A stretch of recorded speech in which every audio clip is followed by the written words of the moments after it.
Would that work? That don't make no sense. Why would that work? Would that work? That don't make no sense. Why would that work? Would that work? That don't make no sense. Wait, why? Why would that work? The fuck?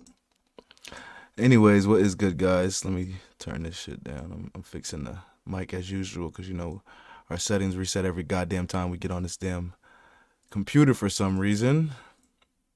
Anybody has any knowledge of how to fix this, the DMs are wide open. I'd begging. Anyways, a lot of niggas on in the not the DMs, in the comments, right? And I'm not even addressing this because I care, because I just like talking. But niggas be like, oh, let me lift this up. I'm fucking up my light and that shit. What up, y'all? What up, y'all? There we go. Gotta get it in the corner. You know, like the hose. Anyways, niggas be like, bros reacting to others people's videos. That's literally what the niggas on the news do. Either they go out and record it, which is sometimes, or if the event is still happening, or if the event has passed, they watch and gather information from somebody else's clip. That's literally what everybody in the world does. It's called reacting to the new, you know, it's called, they call it reporting, I call it reacting. We do the same thing. Anyways, and yeah, that's what we're gonna do. That's what we do over here. We react to things. Is it possible that I could go collab with any guy, any of the Red Pill content creators? Sure. In the near future, but yeah, we will. That's just how I like to do things. I react to shit. So that's how we will be going from here on, if you niggas didn't know. But anyways, today we are going to be watching Jackson Hinkle. I want to say he's what, I don't know if Myron is reacting to him, or they're in this, or they're doing it together. But we're gonna see how Myron, because like I said, I like watching Myron break stuff down, just like I like watching Nick talk about stuff, because I can trust what they say and the things that they give. Even if I don't trust what they say, I can fact check them. So there goes that. But yeah, we're gonna watch Myron break it down. I think he's breaking down with him, or he's watching the video. So we'll see, because like I said, I react to everything real time, and we'll be watching Nick roast Trump and talk about how fraudulent the administration has become. So yeah, let's get into it. We got a nice Friday ahead of us, so hope your boys is prepared.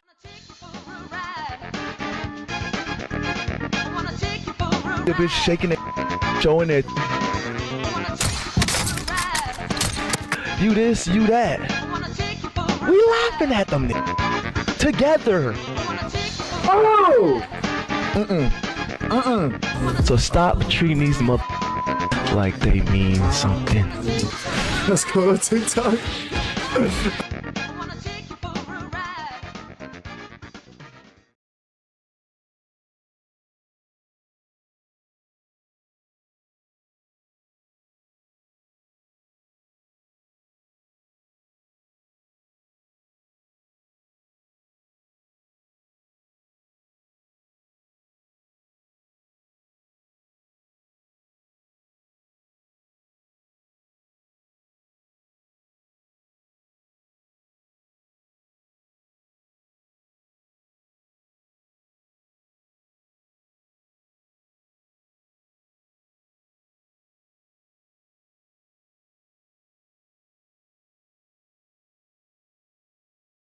This is the main Ukrainian defense that's left in Donetsk. This is it right here. Kramatorsk, Slavyansk, and Konstantinovka.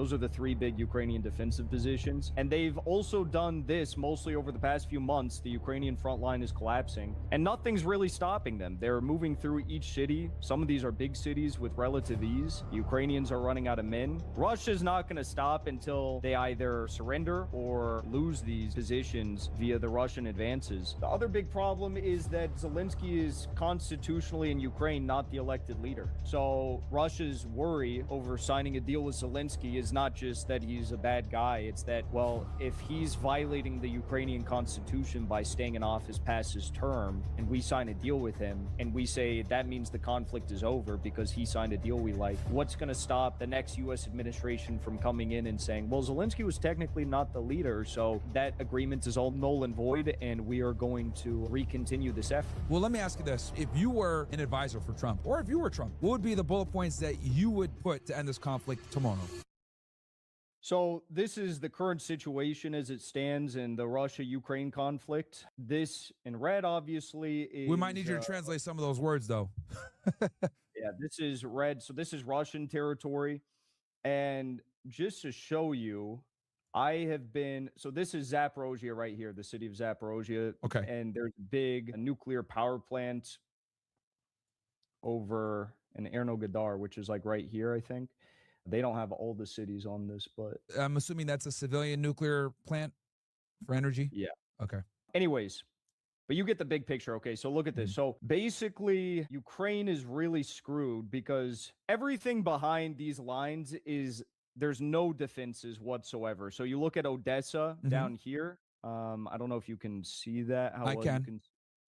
Right there, yeah. That's Odessa? Okay, yep. So the Russians, a lot of people say the Russians want to go until this point right here. And it's kind of hard to imagine given how the conflict has gone thus far. But like if they were to get past Kherson, which is this city over here, a little bit further over, I just want to see what it looks like when I do that. Okay, yeah, you can see it. If they were to get past Kherson, there are no defenses really past Nikolaev, this city right here, and then all the way to Odessa basically would be the Russian military just walking in. Gotcha. The Russians are making huge advances in this direction right now. This is the main direction that they're moving in. Okay. So like in early November, they were like all the way back here. And Okay. they've moved this much in just about a month and a half, which doesn't seem like a lot, but these are very densely populated cities. There's a big city called Huliopole over here, and they are just completely moving through all of it. And the Ukrainians don't have much defenses there. They have a bunch of the guys that they're sending off of the streets in Kiev and Lviv and different places. They're just sending them up with no training. They're actually doing training on the front line now in Ukraine, which goes to show how bad it is. And the Russians are looking to move towards Zaporozhye, this city, and to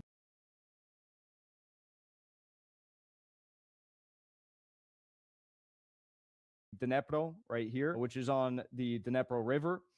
And once they get past that, I mean, it's going to be kind of a straight shot over to Nikolaev. They're moving extremely fast, about 110 kilometers per week just in this direction alone. Real quick question for you, Jackson, not to interrupt your thought process, but just so people understand. If I'm not mistaken, Ukraine's about the size of Texas, right? Yes. Which is huge. So. I know Venezuela, to put it in perspective, Venezuela is like 2.5 times larger. Okay, to Ukraine, because I don't think people understand like how big Ukraine is. Because like you said, oh, the Russians are taking this territory. Some people might think, oh, well, that's not that much in a month. That's quite a bit of land because Ukraine's a big country. Well, I mean, it's really like, I guess it's not that much land that they're taking when you look at it in the span of the past few years, but they're going up against 27 countries, NATO. And they have basically taken the principle in most of these major fights to say, this is a war of attrition. So we are going to take our positions. We're going to flank the Ukrainians on this side and that side. And it's dark, but, you know, so long as Ukraine is throwing men and Russia's in stable positions, they're going to try to weaken the size of the Ukrainian military as much as possible through that. YouTube gets a little bit censorious when you talk about the Russian military strategy, but that you can understand what I'm saying. Yeah, I have a question for you. So these areas that you mentioned here, down, that area, and then pushing it towards Odessa, from a strategic perspective, why does this land in particular for wheat? Are there military structures there that were set up that they want to disable? What is like the strategic reasoning for these particular cities in this particular area from Russia perspective? Well, this is all technically part of historic Novorossiya. So historically, Russia views it as part of their territory. And Okay. these are all ethnic Russian region.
So Odessa is historically, it's a very important city to Russia. Lots of ethnic Russians there, majority ethnic Russian speakers. Strategically, it landlocks Ukraine.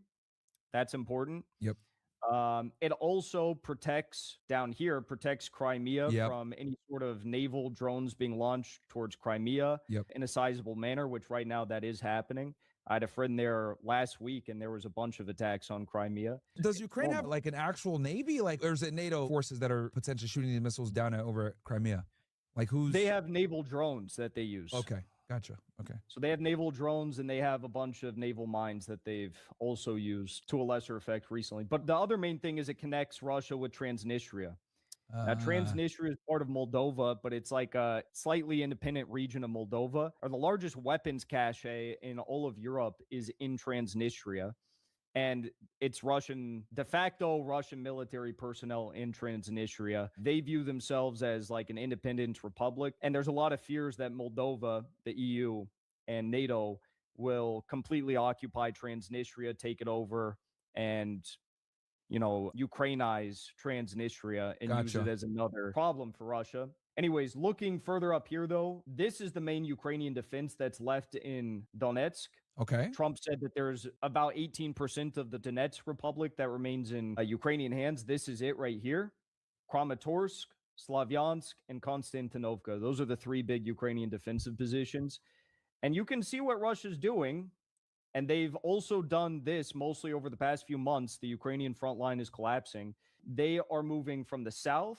This is Kupiansk over here, the big Kupiansk battle you've probably heard of. Yeah, is this the region where most of the fighting is happening? Because I've heard these names before when listening to commentators that are like deeply entrenched in this warfare. They've mentioned these areas in particular. Is this where most of the fighting has been going on pretty much? Yeah. Okay. And the entirety of the conflict, everyone knew that Kramatorsk and Slavyansk, this salient, was going to be the main battlefield, the biggest battle in Donetsk. But the Russians, what they're doing is they're doing a semi-encirclement. So they've captured pretty much all of this territory I'm circling in the last few months. Okay. They encircled that completely. Lots of Ukrainians were left behind and surrendered. And what they're doing is forming a semi-encirclement from the south, and from the north. They are probably going to move.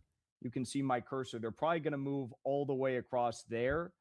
This is the Donets River. They're probably going to move like over here towards Izium and try to do a semi-encirclement of this main salient. And nothing's really stopping them. They're moving through each city. Some of these are big cities with relative ease.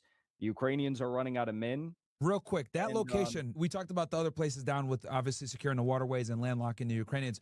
This area in particular, what's their strategic purposes here? Wheat, resources, culture. What's the main reason for securing that location? Why so much fighting been there in particular? Well, this is where it all began. In 2014, the conflict that erupted, the fighting started in Slavyansk.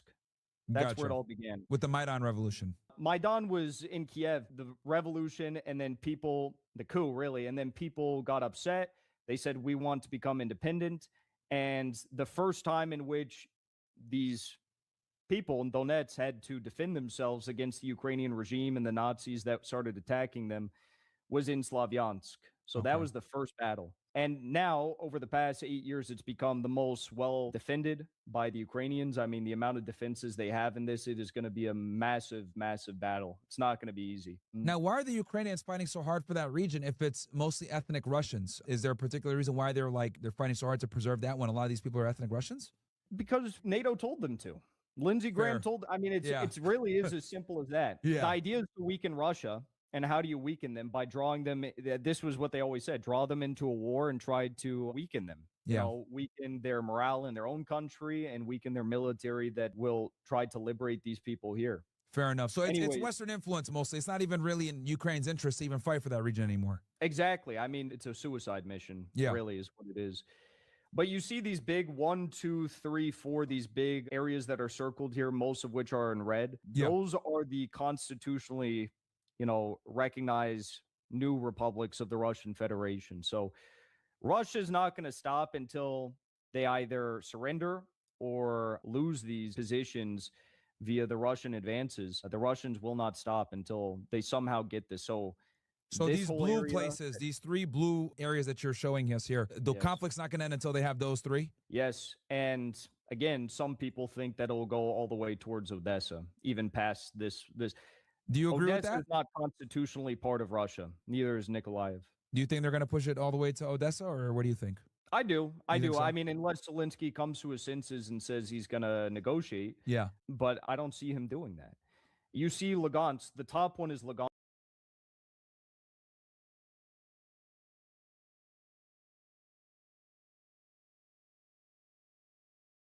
This is already completely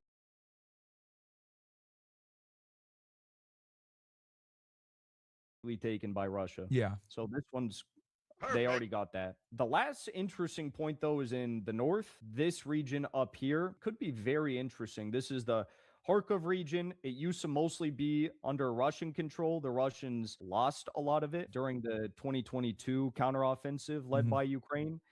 And again, some of that was upon the goodwill of the Russians to remove themselves from certain strategic locations. And now the Russian plan, in all likelihood, is to take large swaths of this northern region. This little city is called Kharkov, but the main administrative city for the Kharkov region is on the Oskol River, which the Russians have already taken that city. They control the administrative city for the Kharkov region, but not the Kharkov region in its entirety. And, well, I mean, we'll see what happens. So I have 2 questions here. Number 1, at what point do you think Russia will say, you know what, we're good? Or are they just going to keep going all the way to Kiev? And then the second thing I was going to ask was, what can Trump do to end this thing? Or is it even possible to end it at this point? The easiest way to end it would be to tell Russia, we're going to give you all the territory here in blue. So these 4 territories, Ukraine will surrender. Ukraine will I see 3. Where's the 4th one? I see the one up top, middle. 1, 2, 3, and then Okay. Zaporozhye is 4. Gotcha. Okay. So if they gave those 4, that would end the conflict, you think, at this point? If Trump was to Actually, this is her son. My mistake. Okay. So you think if Trump came to the table and said, hey, look, you guys, because from what I understand, please correct me if I'm wrong on this, Trump wanted to freeze the lines as they currently stay, which I'm assuming is the red, right? But that's not enough for Russia, right? At this That's point? not going to happen. Okay. So, I mean, right now, this is the capital city, Donetsk, in the Donetsk Republic, which is the most important one. Uh-huh. Ukraine still has this very important salient up here. Each and every day, they're launching missiles at Donetsk still. gotcha. It's not secure Okay. at all. So it's not just It's about very taking it, dangerous. it's about securing it. So for the war, I guess, being realistic here, because everyone looked at the last peace plan that Trump put together. I think it was like a 28-point plan. Everyone laughed at it. They said there's no way Putin's going to agree to it. And I do remember in almost every single peace plan that Trump puts forward to the Russians, he always says, we're going to freeze the lines where they're at, which I'm assuming it's something very similar to what we're seeing here. But you're saying they're not going to stop until they get these 4 regions. Definitely not. Okay. No. It could happen through surrender, though. That is a possibility. Constitutionally, it's a part of Russia. Legally, they cannot stop in their eyes until they get that. The Well, let me other a- big problem Go ahead. is the other big problem is that Zelensky is constitutionally in Ukraine not the elected leader. So Russia's worry over signing a deal with Zelensky is not just that he's a bad guy, it's that, well, if he's violating the Ukrainian constitution by staying in office past his term, and we sign a deal with him, and we say that means the conflict is over because he signed a deal we like, what's going to stop the next U.S. administration from coming in and saying, well, Zelensky was technically not the leader, so that agreement is all null and void, and we are going to recontinue this effort? Yeah. Well, let me ask you this. Let's pretend that you're Donald Trump or one of Donald Trump's close advisors, right? That would be the expert in this thing. What would the bullet point plan need to be to end this war? Because I don't think enough Americans understand what's going on here, which is why I really appreciate you going through the map and going detailed, like this is what they want, etc. The strategic value, really appreciate that. But if you were an advisor for Trump, or if you were Trump, what would be the bullet points that you would put to end this conflict tomorrow, if possible? All the land I showed you in those 4 areas, Lugansk, Donetsk, Zaporozhye, Kherson, has to go to Russia. Russia will have the ability to prosecute who they view as Ukrainian war criminals that were responsible for crimes against humanity. And there would be military tribunals rather. That's already been something that the Russian Foreign Ministry has said that needs to be included in a deal. The seized Russian assets or the frozen Russian assets cannot be seized. There's the money, right, that we have, that we're holding, their money, yeah. 300 billion in frozen Russian assets. The EU wants to seize it through Belgium and give it to Ukraine. That can't happen. Yeah. And I don't think the Belgians definitely really don't want that because of the legal implications and the economic implications. What else needs to happen? There needs to be a new European security framework. That's been the thing that Putin has been stressing since he gave that speech in 2007 before all those Western leaders. Yeah. They need to figure that out. Now, I don't know if that can be, that's not going to be something included in the negotiations. That's something that would have to be done after the fact, but that should be some clause in there should be, you know, we agree to this rough outline maybe, or we agree to discussing this in the future. And Ukraine, I mean, if they really wanted to end it quickly, they would just simply say that Zelensky's no longer the leader. The leader of the Ukrainian parliament, the Verkhovna Rada, is now the leader. He's going to sign the deal because it's legally binding for the Ukrainian constitution. And Ukraine will agree never to have nuclear weapons, never pursue NATO membership. And also, the last big thing is that demilitarization was a really big talking point, as the West referred to it as, for Putin. It's odd for Americans to hear the same thing over and over. Everyone keeps saying, well, why does he keep saying denazification and demilitarization? And I guess it's only confusing for Americans because when we enter wars, there's no real express goal or strategy or reason why. They just lie about it. Yeah. Putin had a very clear aim here. And the U.S. is talking about maintaining a Ukrainian military to the size of, I think it was like 600,000 or 800,000 troops. I think there should be no military. I mean, if Russia, but do you think that's feasible though? Do you think that they would, the Ukrainians would, I mean, they were not going to agree to a lot of the stuff you mentioned, but do you think that's feasible though? Because they obviously want some level of sovereignty, right? Well, the sovereignty would be guaranteed by the U.S. and by NATO, I guess, saying if Russia ever does anything again, then we will respond by officially joining a military operation against Russia in Ukraine. In one of the drafts of the peace deal, that's actually what it said. I mean, if it's feasible for certain countries to not have a military but still have a state and still have neutrality in the world and still have sovereignty in effect, much more sovereignty than many countries that do have militaries, then who's to say that it couldn't be like that for Ukraine? Yeah, that would just put us on the hook. And that'd be very, I guess, scary for NATO if Russia decided to become aggressive, right? So yeah, I mean, I can see why this is such a complex, conflict. Obviously, I do think that the U.S. made some really bad blunders since, the Clinton era, maybe even before that, when it comes to Russia. I think we've really provoked this thing. I know Scott Horn goes into detail on this with his book, and I think we just made some really bad diplomatic decisions, and it's coming to bite us now, and I think it's really coming back to Trump, and I don't know if he can, I mean, from your perspective, do you think he'll be able to end this thing, or what's your prediction on what's going to go forward here? Because obviously, I see some of the things that you're saying, but is the White House going to agree to that stuff? Obviously optics is a big thing. If they were to say, hey, Ukrainians, you got to give up these 4 territories,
They're like, what the hell? Are we giving up? What's going on? And then, obviously going to get crucified in the media. Oh, he conceded to a dictator, right? That's how they frame Putin in America. So it's like, even though that might be the rational thing to do, optically, that might be horrible for him. So, I mean, I don't even know. What do you think as far as like, do you think this is feasible for us to get this conflict ended, or is it wash? Well, I do agree. Trump is like too illiterate on this issue to make a convincing case that that would actually be the wise thing to do to the media. The one good thing he did was when he had Zelensky in the White House, and he's like, You don't got the cards. You don't got the cards, yo. That was crazy, dude. I remember it was in February. Keep that energy up. Yeah. But that honestly is the situation. It is, yeah. I was happy he did that, dude. I was so happy because we had been lied to for years. Everyone was calling me a Putin stooge and all this other bullcrap. I'm like, dude, like this is a waste of time. Like we are losing this conflict. It's a waste of time. So when I saw Trump melt down on him like that, I told everybody, I told you guys, I told y'all this was a waste of time. Even I'll just briefly show you this quickly. Even in this one area way up here, when the Ukrainians. The last counteroffensive the Ukrainians did was in the summer of 2024. They never did a counteroffensive in 2025 like they did every other year because they have no men left. They went into Kursk. Remember that they went into Russia over here? Yep. They lost 80,000 men. Oh, in the Kursk operation. I mean, can you imagine 80,000 men in less than a year? That's over nuts. This one little city. Dude, I'm afraid to even ask this. What are the casualties on both sides at this point? And we could go conservative. We don't even have to, let's round down. What do you think the casualties are? I know they're keeping it tight to their chest, but we got to have some semblance of a number on both. The Ukrainians, I would not be surprised if it's above 1 million and not casualties, just KIA. Oh, KIA at 1 million. Yeah. Minimum. Yeah. For the Russians, KIA, I think, I don't know, maybe 250. I think that might be an overestimate. Okay. So you would say roughly 4-to-1 ratio? Yes. In the positions that are more advantageous for Russia, like where Alodinov was fighting, in Bakhmut, for example, I think it was, if memory serves correct, which was that was the place where they were just allowing all these Ukrainians to come in, and it was just like a complete mess. I think that was like a 3-to-1 ratio in that fight. I could be wrong about that, but I think I saw him interviewed, or the commander from Chechnya. But whatever it is, I mean, it's bad. A lot of Christians are dying. A lot of people are dying. Yeah, and no, it's horrible, dude. And this conflict being called a Putin puppet. This conflict is actually one of the main reasons I voted for Trump, because I knew he was at least going to open dialogue with the Kremlin. Like I knew he was at least going to talk to them. Biden and Kamala, two idiots. I have that book over there because I kept that at the White House. That's why I had the book there. She mentions how I didn't even see that behind you. That was crazy. Yeah, you know what I mean? That's why I had that book there. Everyone thinks I'm a Kamala fan. No, dude, I kept her at the White House. She literally was there weeks before Russia invaded, by the way. And it's like, I knew if another Democrat came in, they weren't going to even talk to Putin because they look at it like, you're a dictator. We're not going to negotiate with you. And I was like, dude, we need to end this conflict. It all started because Zelensky was with Kamala and he said, we want nukes. We want NATO with Kamala in Vilnius. Dude, ridiculous. To answer your last question, which was about the future, Russia is right now very worried, and I'm worried too, that NATO is beefing up. I mean, Germany's beefing up their military in a big way. Okay. They're building like 9 new weapons-grade manufacturing centers. Oh, wow. Plants across the country. And NATO preparing for war with Russia by 2030. That's from Belousov, the defense minister of Russia. Daily Mail, British mothers must accept their sons to have to die to defend Finland. Wow. The Finnish president, Stubb, is like this new guy they're propping up in NATO, in the EU. Lukashenko in Belarus is warning about this. And this was kind of like the main... And Finland just joined...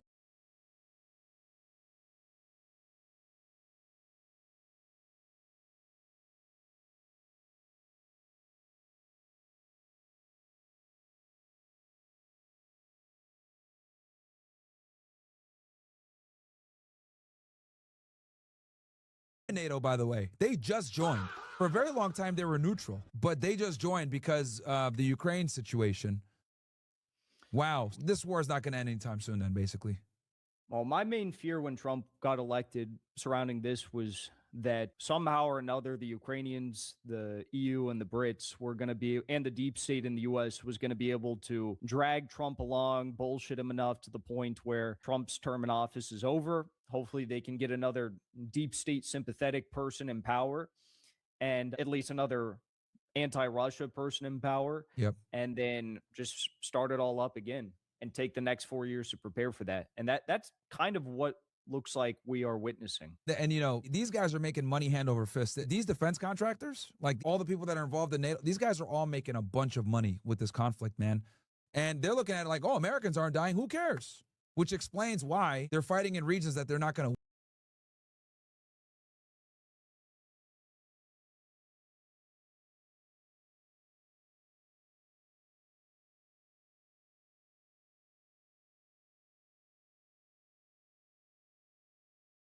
win. You're saying like with Lindsey Graham and stuff like that. And yeah, you know, pretty much we're going to see this thing keep going until 2030 is what you're predicting potentially.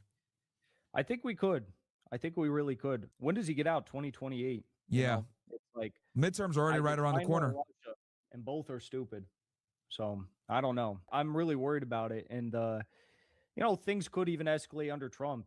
Trump at one point was threatening to send nuclear capable missiles to Ukraine. That was not too long ago. So that's not out of the question either. You never know. Man, yeah. It's not good, dude. It's not good. I'm happy that he's at least talking to Putin because we know Biden and another Democrat probably wouldn't even do that. But yeah, this is very scary stuff because people forget Russia's a very powerful country. Like they have nuclear weapons. Like, oh, yeah. Like what are people like? They can destroy us. Like I don't think people understand like how much of a problem this really is. Like they literally have missiles pointed at all of our major cities. Okay. The last thing I'll say is, and we can wrap up here. The last thing, they have the Budavestnik missile, this new missile that they released and tested successfully. It's like a smart missile, first of all, so it can evade any air defense system across the world. If Iranian air defenses can evade Iron Dome, this one can evade everything, whatever the U.S. And we don't even have Iron Dome. Yeah. We don't even have air defense. And they can fire it up, launch it in the sky. It can go in any weather condition, any elevation. It has a small modular nuclear engine, which is new technology that the Russians developed that the U.S. doesn't have. The U.S. doesn't even have hypersonic. Yeah, we don't missiles. even have no one bro. I was going to say, we don't even have hypersonic missiles, bro. I don't think Americans know that. Iranians have it. The North Koreans have it. Chinese have it. The Russians have it. Chinese have it. Iran has it, but the U.S. has not developed the metal alloy needed for it. It keeps failing when they do these tests. But they can launch this Budavestnik missile up in the air, and it's called the Stormbringer. That's what it translates to. Because it has this nuclear engine, and it's a nuclear-capable missile, it can fly in the air anywhere in the world for, I think, about up to like 4 or 5 months. That's the official line of 4 or 5 months. And at any point in the duration of that 4 to 5 months, they can click a button and literally hit anywhere. So they don't need fighter jets to be flying over the U.S. anymore. They don't need, submarines, nuclear submarines near the U.S. waters anymore. They can just press a button, and at any point in time, even if everything was wiped out in Russia, it's like a contingency plan. They launch it up before the nukes hit, and 4 months later, it lands in. And they have a dead hand system too. They literally have a dead hand system where if we were to nuke them, they have things in the ground that would detect that and literally launch everything and we'd all die. And I don't think people understand like how serious.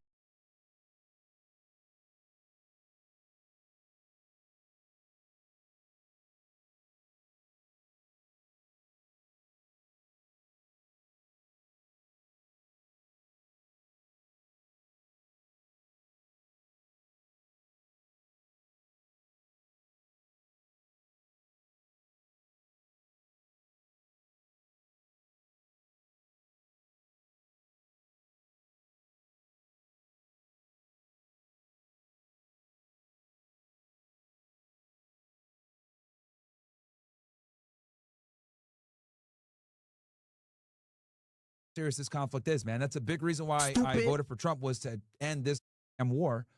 And we're seeing that it's tougher even for him, man.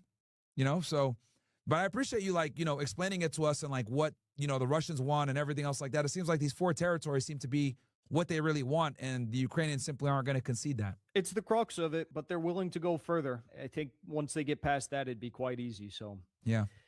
unfortunate. But brother, thank Yeah. you so much. It was good talk, man.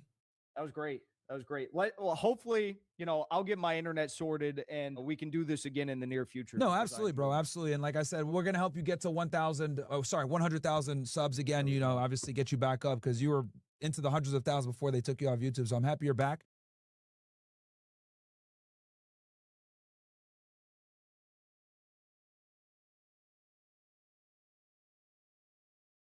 You guys need to be paying attention to what's going on because when shit hits the fan, I don't need niggas to be surprised.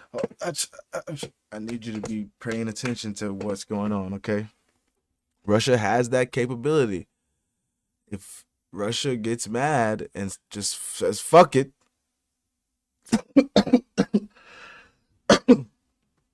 we all going back to the Stone Age. Okay? So that's why you need to be paying attention to what the fuck is going on.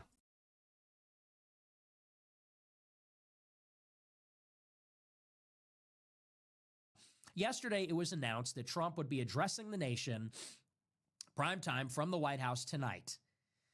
And as of last night, nobody had any clue what the speech would be about.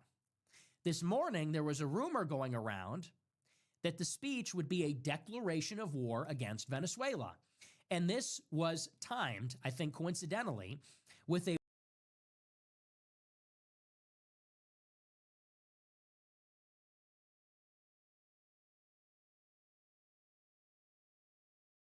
war powers resolution voted on in the House of Representatives, which would constrain Trump's ability to declare war. So people said the timing of these two things would suggest that Trump is going to war. Tucker Carlson made an appearance on Judge Andrew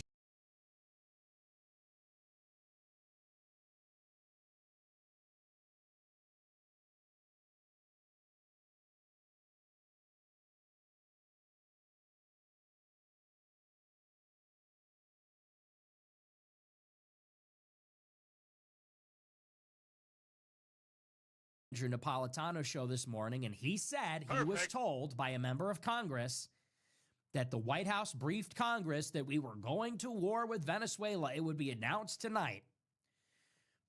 This was verified by antiwar.com. It was verified by other sources. And everybody tuned in tonight at 8 o'clock Central to see our declaration of war. It didn't happen. Instead, we got a 20-minute speech, 20 minutes exactly, where the president defended his record on the economy and announced a couple of bizarre new initiatives. This is a story about it from the New York Times. It says, quote, President Trump delivered an 18-minute primetime speech to the nation Wednesday evening, arguing that the economy under his leadership is in better shape than Americans believe. It's so good that, you have to tell everybody how good it is. Nobody knows the economy's good. You have to remind them, hey, I know you feel broke, but you're not. I know you feel like you've gotten poorer. You're wrong. You're better off. You feel good. You feel prosperous now. I think the numbers on Black Friday were something like 90% of people used Klarna, used buy now, pay later to finance their Black Friday purchases. But yeah, no,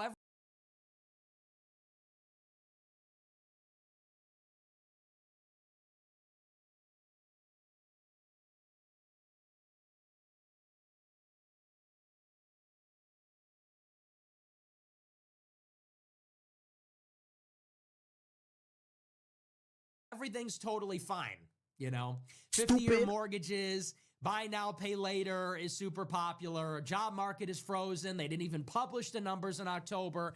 No, but it's great. It's great. Trust the plan, idiot. It's actually fine. Gas is 50 cents a gallon. Just trust me. The article goes on. It says, wielding charts and figures, some of them misleading, Mr. Trump tried to make the case that the economy is improving, or at least that the bad parts of it are not his fault.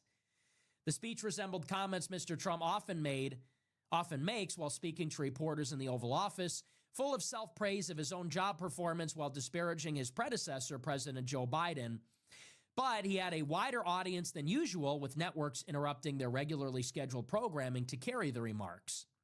In a surprising moment, Mr. Trump announced what he called a warrior dividend. Cool name, cool stuff. In which checks of $1,776 will be sent to 1.4 million members of the military. The president said the money would come from tariffs that he has levied on goods imported into the country. Just like, remember when he said that the tariffs would pay down the debt? So that was a lie. Then he said the tariffs were going to create a dividend for everybody. And that was a lie too. So now the tariffs are going to pay for a dividend for the troops. Okay, well, what about the rest of us? You know, what about the rest of us that aren't fighting for Israel or whatever? It's a warrior dividend. Great. So the tariffs destroyed the stock market. The tariffs have slowed down the economy. Good news is the troops are going to get a paycheck. Well, there's no one more deserving, right? The article goes on. It says, Mr. Trump promised the economy would improve in the next year and that his policies would cause prices on electricity and everything else to fall dramatically. He said mortgage payments will be coming down even further early in the new year, and he said he would announce some of the most aggressive housing reform plans in American history next year. Okay, hopefully so. A recent New York Times analysis of Mr. Trump's approval ratings found a decline in support for Mr. Trump's handling of the economy from July to November. After he was finished speaking, he turned to the press and said, "You think that's easy?" And then took a swig of Diet Coke. He then suggested to those in the room that his chief of staff, Susie Wiles, had told him that he had to deliver the speech.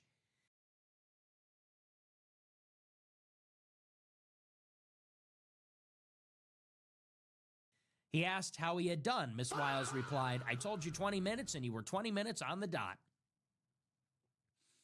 So it's very clear that this was all another trick. This is all just part of the bag of tricks. And I'll tell you what happened. Trump tricked the media and the public into watching this garbage. His approval ratings are in the toilet. His favorability is in the toilet. People's opinion of his job approval, specifically on the economy and immigration, is in the toilet. It's all bad. Trump is unpopular with his own base because of the exit of Marjorie Greene, the handling of the Epstein files, the post about Rob Reiner, the lack of conclusion to the war in Ukraine, lack of mass deportations, lack of law and order from National Guard in the cities. People are not happy with the Trump administration. He's not delivering. All he is doing is talking. Rather than deliver one or any of the promises that he made, he is simply talking them up, trying to convince us that they are certainly happening. So he went and traveled and did a rally last week where he gave basically this exact same speech.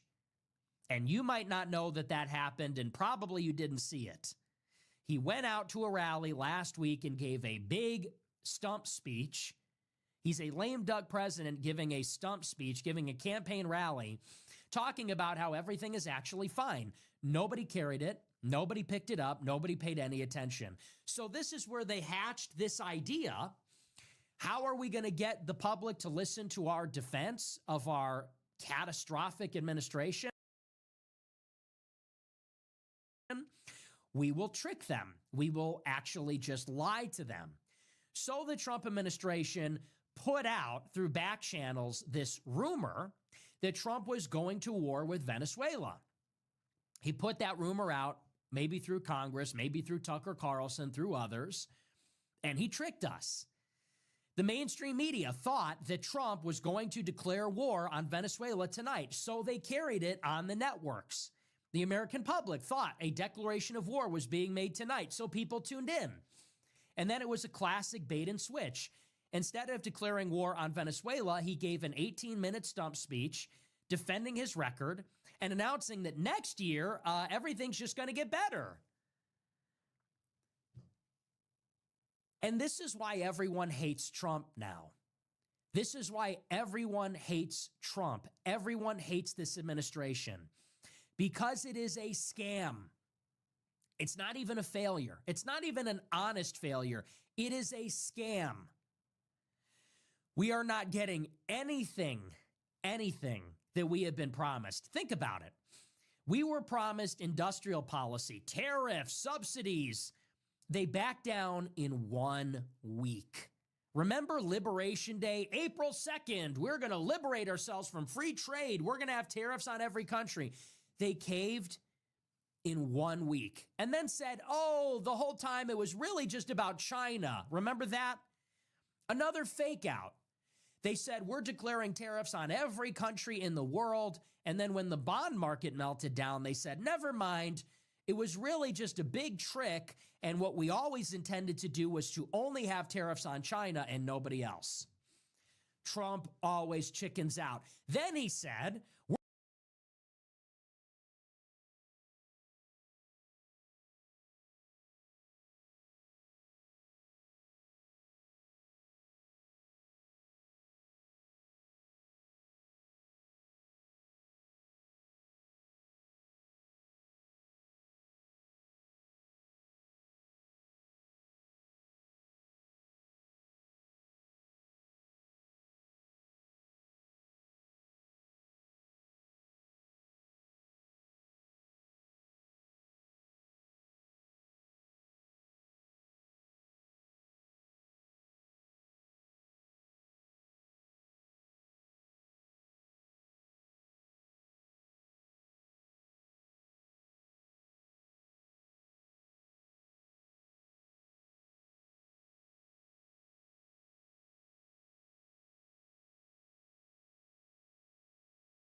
we're going to deploy the National Guard to Chicago and LA and Memphis and every major city, and we're going to bring law and order to the streets. Then they said, oh, actually, we can't do that. And if we deploy 200 National Guard, that's what we meant. And we're only doing it for 60 days. And it never happened. Trump always chickens out. He said mass deportations. We're going to get all these people back. We're going to deport everybody, the violent criminals first, and then everybody else. 300,000 deportations for the year. He always chickens out. Every single thing is a catastrophe. And instead of just being honest about the state of things, instead of actually just recommitting to doing these things that were promised, we get excuses. They just fucking lie. And Trump gets up in a primetime address, like he did every week in the first term, and said, actually, everything's really going great. And it's like we just live in two different worlds now. We live in two different worlds with MAGA supporters, with Trump supporters. In the minds of Trump supporters, 3 million people have been deported, and Trump has ended 8 wars, and inflation is actually down. And that is what they believe. Even though the war in Ukraine is going on, they will confidently tell you, but Trump ended 8 wars. And what they're referring to is the war between Thailand and Cambodia, not making that up. The war between Rwanda and Congo, not making that up. The skirmish between India and Pakistan. In reality, where we live, the Ukraine war, the actual war, that's still going on. The peace in Gaza, that's falling apart and will probably restart anytime soon. But Trump supporters will say, no, but he ended 8 different wars. How much do you want him to do? It's like, I think we elected him to end the war in Ukraine, not the one in Cambodia, actually. Not the border skirmish in Cambodia, You say, where are the mass deportations? They don't even report the figures. The best estimates say it's 300,000, maybe 500,000 at most. In Trump world, they take a community survey that polled 65,000 households, and they extrapolate that to mean that 3 million people left the country because they were afraid of Trump. Trump deployed National Guard to Washington, D.C. They said, so actually he made good on the promise of restoring law and order. And he comes onto the primetime address and insults our intelligence, defending this record with nonsense. Defensive with these cutesy little rhetorical phrases. We didn't need legislation to close the border. We just needed a new president. Yeah, you know, that was cute like the first 300 times we heard it. Now it's just a joke. So this characterizes everything about the Trump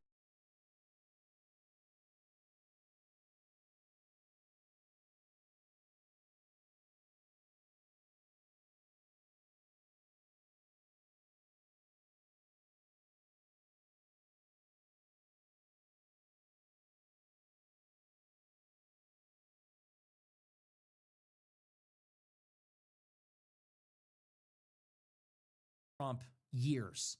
The whole thing is a bait and switch. The whole thing is just a never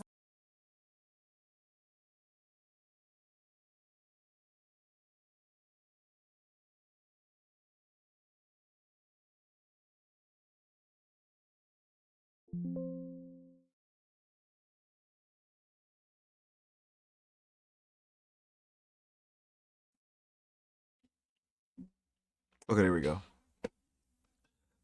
never-ending advertisement. We're always fighting. Victory, prosperity is always just around the corner.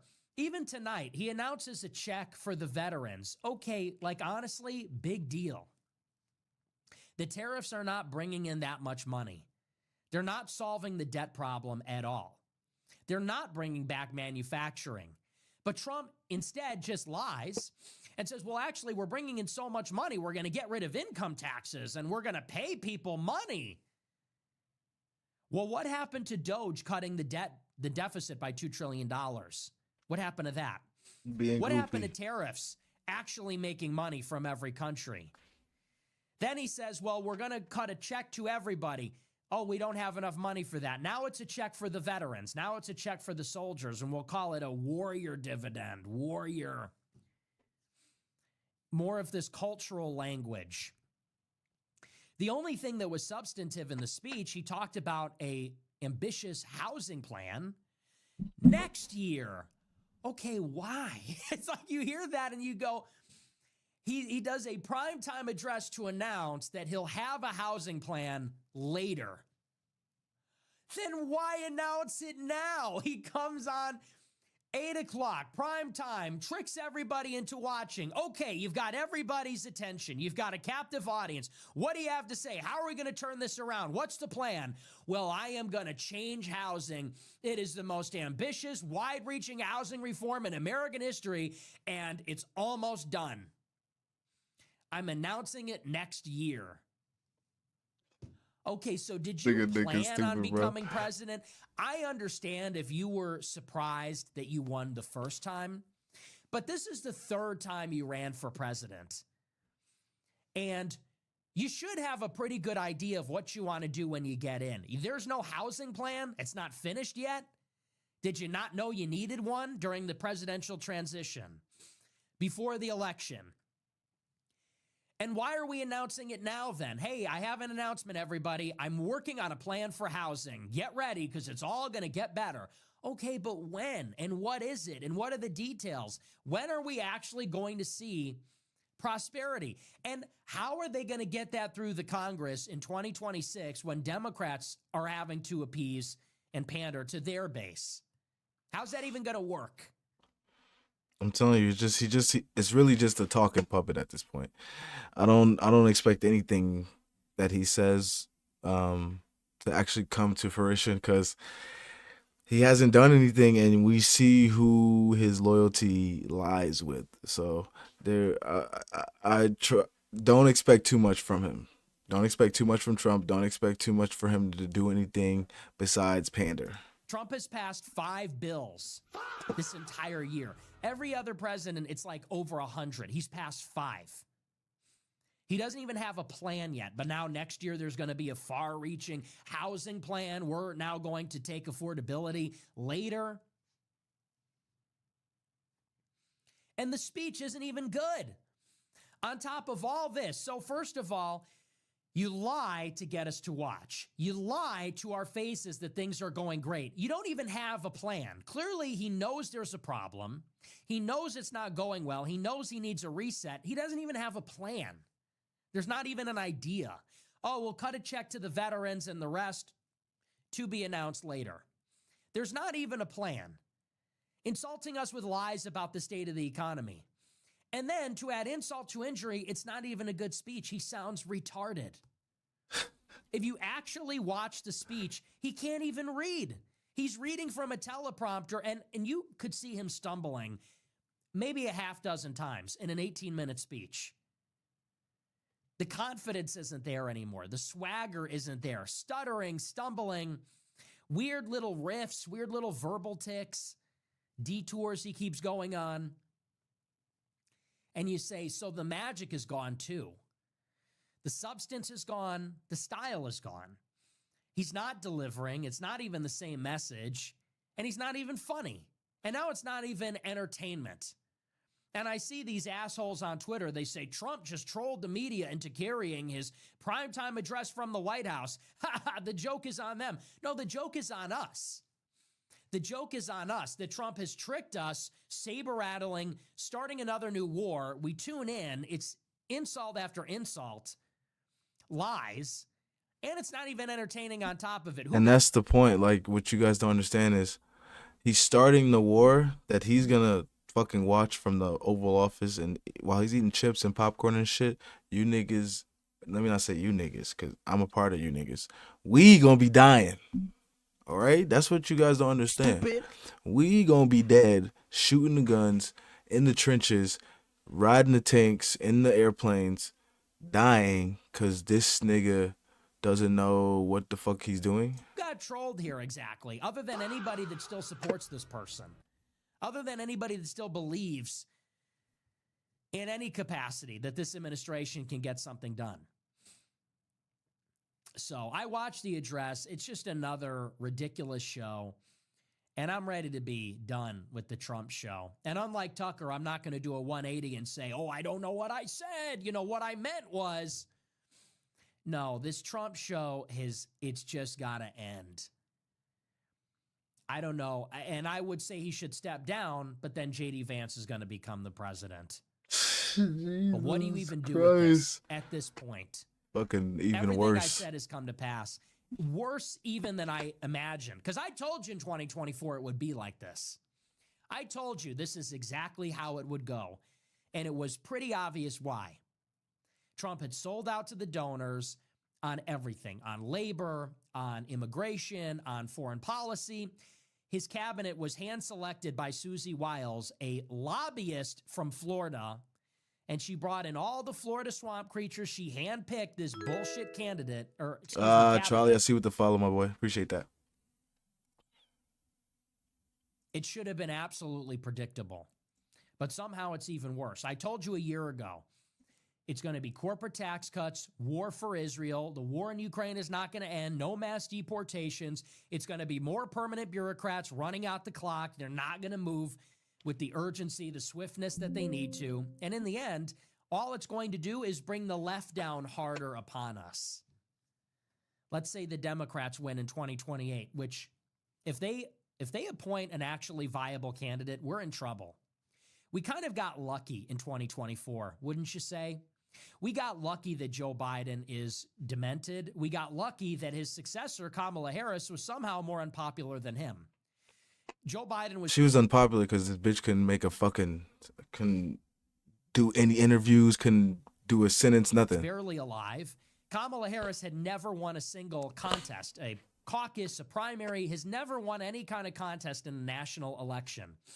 Add to that Trump had the full weight of the Israel lobby and little tech, and he got shot in the ear and had the iconic moment that changed the course of history. So we kind of got lucky in 2028, just like we got lucky in 2016. If the Democrats put up a halfway decent candidate in 2028 that doesn't alienate white people, that isn't super woke and isn't super cringe, we're going to get absolutely destroyed. And you know what's going to happen when they win? They're not going to fuck around like we are. They're not going to hire Rachel Maddow to run the FBI. They're not going to appoint a bunch of idiots to run the cabinet.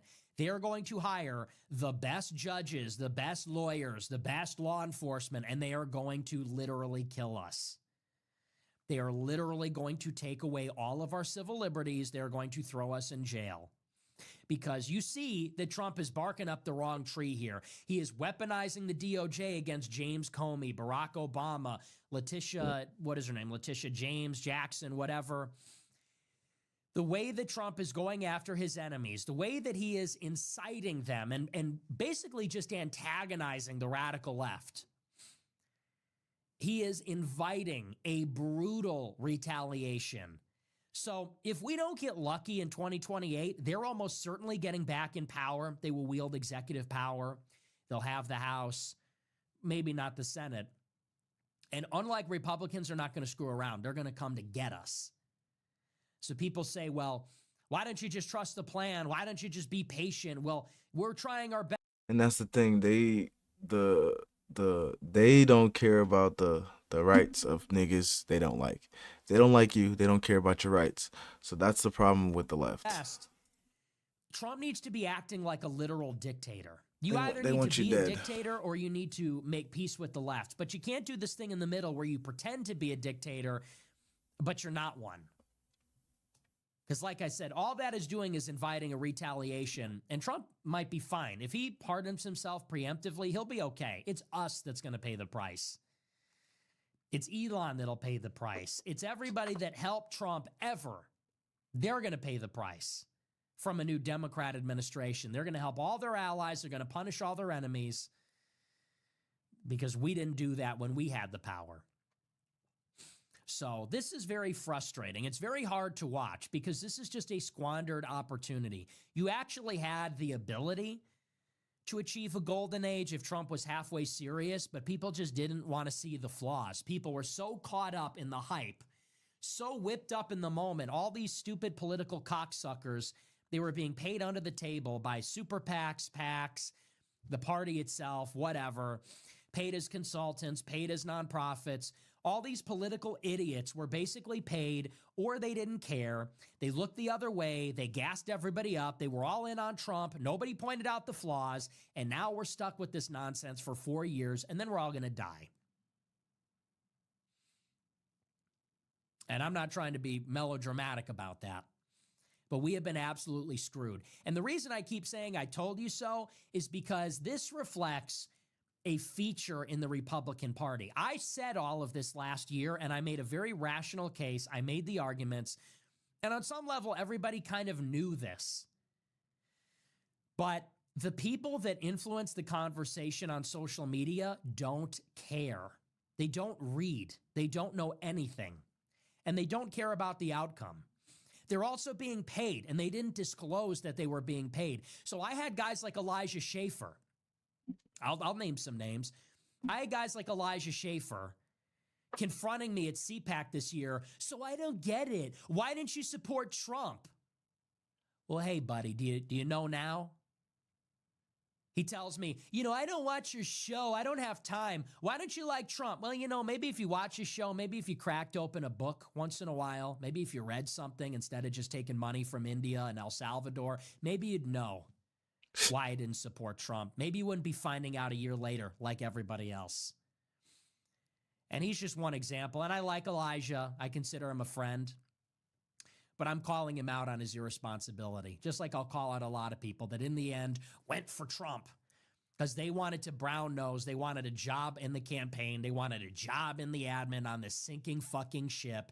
They wanted a title. They didn't want to be left out or left behind. They didn't want the FOMO. So they said, I'm going to support Trump. I got to get in on this. I know that it's not exciting. And they lied to themselves. And many of them lied to you. They took money under the table and they lied to you. And they pretended like this administration was going to be great. And honestly, the whole thing is, when I say a scam, I mean, they're looting the government. These cabinet officials, they are fucking corrupt. They're looting the government. What did Trump do when he won? He put out a shit coin and told everybody to buy it on social media, and that is now more than 50% of his net worth. You fucking stupid idiot. Trump got elected, put out a shit coin.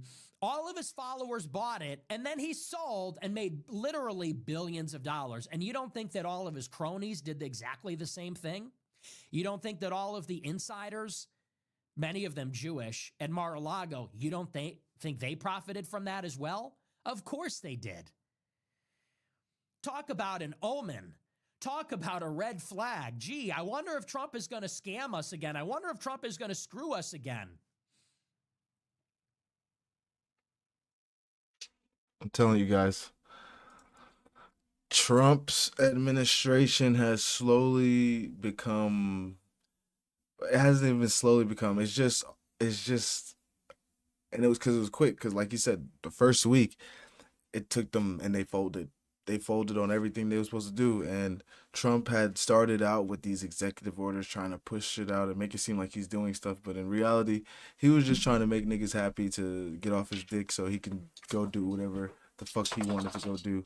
And which is help his pockets get bigger and his Jewish friends. Because, you know, he's the first Jewish president. Anyways, if you I would never tell anybody who to support, but MAGA is looking really, really bad right now, guys. I'm not gonna lie. Y'all are looking really bad. I'm telling you, I used to fuck with Trump, but he has slowly become Israel first and America last. We're not even second. So, unfortunately, I'm not going to be able to agree with what Trump is doing. But like I said, we have to figure out a new person to put in the office that isn't going to repeat the same fucking shit.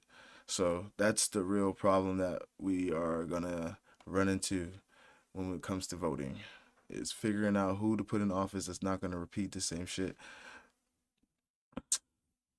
My goodness. It is crazy out here, y'all. But yeah, I appreciate y'all for stopping by. Shout out to Trawl with the follow. I will check out your music, bro. If you come to next stream, I'll tell you how I feel about it if I check it out. If I don't, I don't. I probably might forget. I don't. Like, I'm telling you, I'm a pretty busy guy, but I might take a look. If I don't, I just don't. But yeah, I appreciate y'all for stopping by. I will see y'all boys on Monday. Have a good Friday and pay attention to what you're doing. Don't do nothing dumb. Peace.